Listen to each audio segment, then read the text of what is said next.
But thank you, Susan. I hope all of you know Susan. Susan was the editor-in-chief of Health Affairs until recently, and also has been a major voice in healthcare in the United States over the last decade, as she was the public expert on the public news channels in the United States. So thank you, Susan, for being here. Thank you for being the MC of this event. We're really honored to have you. So anyway, good morning and welcome everyone to MetaECHO. And thank you for being here this week. Many of you have traveled great distances to get here. But whether you come from India or Africa or Canada or Argentina or Las Cruces, New Mexico, you've taken time out of your busy lives to come here and celebrate the ECHO community. And it's incredible that this is our fourth convening as a global community. And many of you, whom I know, have attended every one of our ECHO convenings. And it's really exciting to get together, to share and learn from each other, which of course is what ECHO is all about. So this year's MetaECHO will live up to that tradition. There'll be lots of excellent panel sessions and an array of outstanding speakers. And I'm especially excited that Dr. Swaminathan, Chief Scientist of the World Health Organization, will address us by video. Dr. Swaminathan was instrumental in helping us introduce ECHO in India, and it's a great honor for us to have her here with us today. This morning, I'm going to do something I rarely ever do. I'm going to share with you a story from my personal experience. This isn't a story that you've heard before from me. Yet it's a story that many of you are familiar with because you've lived it yourself in your own lives and in your own practices. It's a story that has everything to do with why we are here today and why we are doing what we do every day. So 17 years ago, I walked into my hepatitis C clinic at the University of New Mexico on a Friday afternoon. And waiting for me there in the clinic room was a 43-year-old woman with two children, a 14-year-old boy and a 9-year-old girl. And she'd driven 5 hours to see me. The woman told me she had been diagnosed with hepatitis 8 years earlier, yet she was seeking treatment now for the first time. I asked her, why? Why now?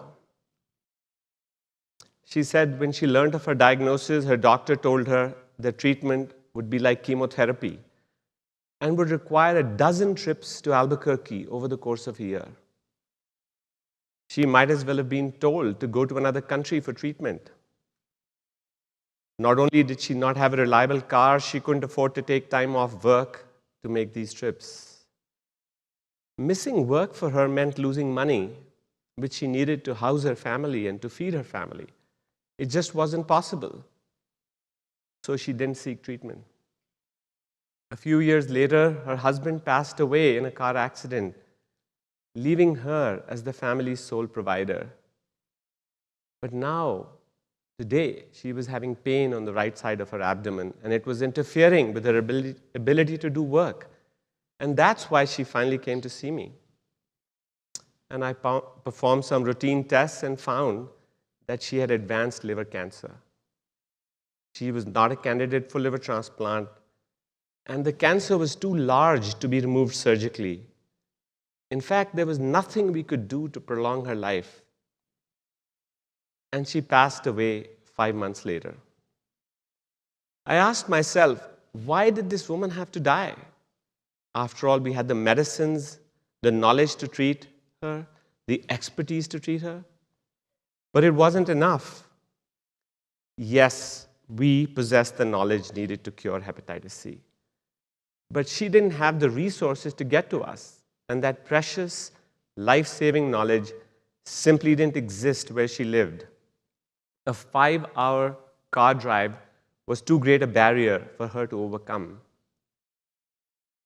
Every day, every single day, thousands of variations of this story play out all over the world. Last year, 1.6 million people died from tuberculosis, a treatable disease. In Africa, Respiratory tract infections such as bronchitis and pneumonia are the leading cause of death, killing 1 million people a year.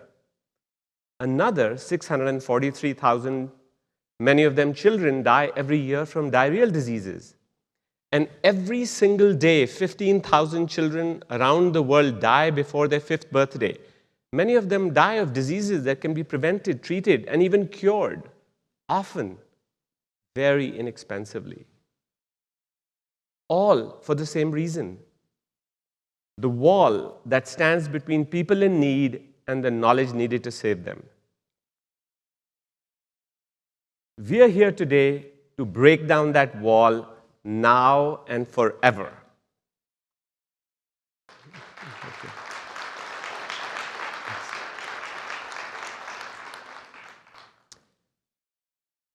Thank you.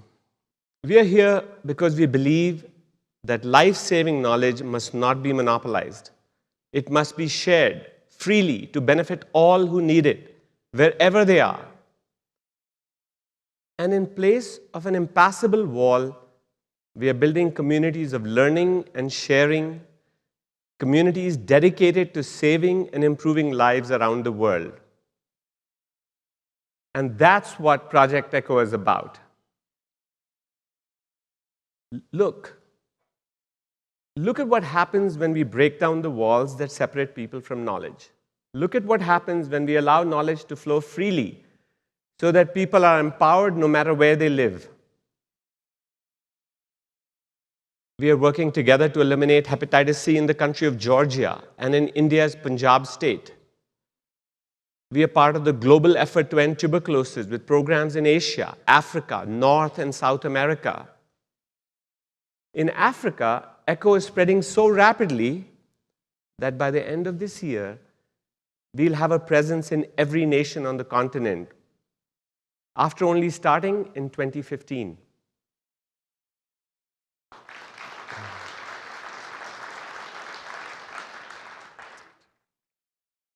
Even more powerful, we are seeing in Africa the emergence of multi-country partnerships that are training frontline health workers to fight diseases like HIV, TB, cancer, Ebola, and cholera. In Namibia, where HIV is a public health crisis, the Ministry of Health and Human Services is deploying ECHO nationwide to ensure that everyone who needs treatment can get it in the communities where they live. Think about what that means in a country where HIV is the leading cause of death, where an estimated 14% of the adult population is infected with HIV, and where close to 17% of children have lost at least one parent. By ensuring HIV treatment for everyone who needs it, we have an opportunity to transform the quality of human life in Namibia. When I think about that, I think about where and how we started as a single clinic focused on expanding treatment for hepatitis C.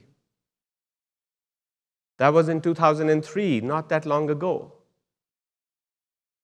Today, ECHO addresses more than 70 diseases, including several rare diseases all over the world. We started as a platform for improving and extending healthcare. Thanks to the creativity and innovation of you, our ECHO community, ECHO has become even more than that. Your work has elevated ECHO to a societal platform for solving some of humanity's most complex problems, from early childhood education to emergency preparedness to crisis prevention. How did this happen? It happened because of all the insights that continue to emerge from the ECHO community, from all of you, in your critical role as on-the-ground social innovators. Every day you create new knowledge and new wisdom. Every day you come up with new best practices for improving life in local communities. Best practices that vary depending on where, when, and how they are applied. Unlike our ECHO principles for sharing knowledge and continuous learning, best practices vary and change over time. What's best practice in Washington, D.C. is not the same for Sudan. But our ECHO principles, technology to spread knowledge, case-based learning in which all teach and all learn, dissemination of local best practices to reduce disparities, and a focus on outcomes to measure impact remain the same. You have not only embraced, but you have fully activated ECHO's principles for sharing knowledge. All kinds of knowledge, not just medical knowledge. You are the experts who make ECHO work in diverse places around the world. Through ECHO, you create ways for people from many different perspectives and experiences to engage with each other in pursuit of solutions to serious, complex problems. Your work creates conversations and relationships based on a shared passion for improving the human condition. Margaret J. Wheatley, an American writer who studies organizational behavior, observed that real social change comes from the ageless process of people thinking together in conversation. What a perfect description of how ECHO advances social change. In technology, which is the basis of ECHO, we provide the means for bringing people together. The case-based method allows them to focus attention in a new way on a discrete problem, whether it's hepatitis C in Punjab or the crime rate here in downtown Albuquerque. Through deep thinking and honest and respectful dialogue, new solutions emerge that no one person could develop themselves. That is the power of ECHO.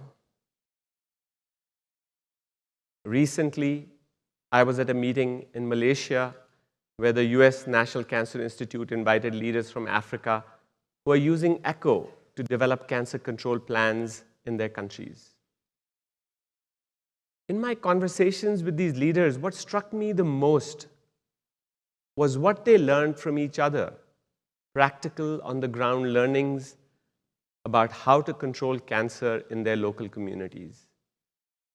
This wasn't just about experts and checklists. This was also about harnessing and sharing local grassroots wisdom for the common good.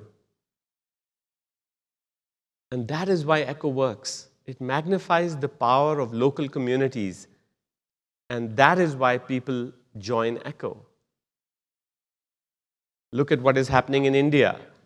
Working with a range of partners, ECHO has already launched 30 successful initiatives. One of these initiatives focuses on cancer screening. Nearly 8 million people in India die of cancer every year, yet many doctors are not adequately trained in cancer screening. Working with India's National Institute for Cancer Prevention and Research, ECHO has launched a program that trains village health workers called ASHAs to conduct basic screenings of women in their homes for breast, cervical, and oral cancers. Women who have symptoms of cancer can get additional screening and services at primary and advanced medical centers. Essentially, this program creates a pathway for people to get a timely diagnosis and ultimately treatment. It's all very exciting, and I urge you to attend tomorrow's plenary session to hear more about the lessons we are learning from India. Our work there is informing our efforts to scale in low and middle income countries around the world. Here in the United States, ECHO is working on two fronts to address our opioid epidemic. First, it makes best practice treatment for opioid use disorder available in communities across the United States. More than 30 states have adopted ECHO to build treatment capacity for addressing opioid addiction. More than 1,000 organizations have participated in our opioid programs. Second, ECHO addresses the prevention side by training primary care clinicians to manage chronic pain without relying solely on prescription opioids. This can prevent patients from getting addicted in the first place. A study published last fall assessed the impacts of echo pain in the US Army and Navy, and the researchers found a 23% reduction in annual opioid prescriptions. These results are being replicated around the world. These are the kinds of results we get when we break down the barriers to knowledge. Clearly, so much is happening in the echo community across countries and regions, across diseases, across all kinds of societal problems. And it's happening very fast. That creates a challenge for us. The reason echo is spreading so quickly is because of an emerging global consensus on the power of the model to advance social change. And while we have the beginnings of a good evidence base, more than 150 peer-reviewed articles, we need more. Because frankly, more is required to make echo the standard of care globally. It's a high bar. True, we have good evidence on the positive impacts of echo on providers, but we need more evidence at the patient level. We have some already, like the New England Journal of Medicine paper on hepatitis C, as well as other studies showing reduced mortality for veterans with liver disease, as you heard yesterday, and improved care for nursing home patients. But it's not enough. We must embrace this challenge, and we are. Just yesterday, we had a great discussion about the evidence base for echo and how we can strengthen it. We also talked about the new ECHO Act. This was a report by US Department of Health and Human Services. This report is an important milestone for our work in the United States. It recognizes the broad interest in echo and the rapid adoption of the echo model in the US. And it calls for increased research to build the evidence base for echo as it continues to spread. We now have 274 hubs in 34 countries, with new hubs launching every week. We don't want to slow down. We want to continue innovating and exploring new areas where echo can support learning and knowledge sharing. We want to celebrate what Dr. Don Berwick, who has been a role model for me, has called the emerging variation of echo, while meeting our obligation to strengthen the research base for the spread of the echo model.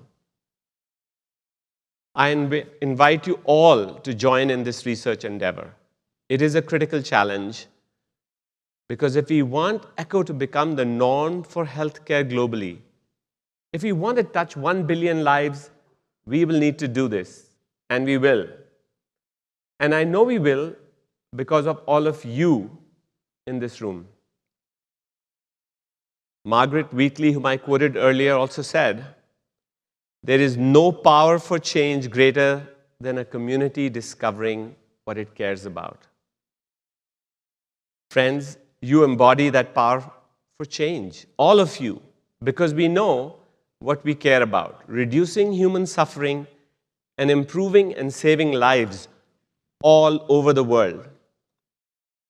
I am so grateful for the ceaseless dedication, imagination, and generosity that you all bring to our work. Doctors, nurses, all health professionals, researchers, funders, educators, public health officials, law enforcement officers, all of you make the echo community what it is.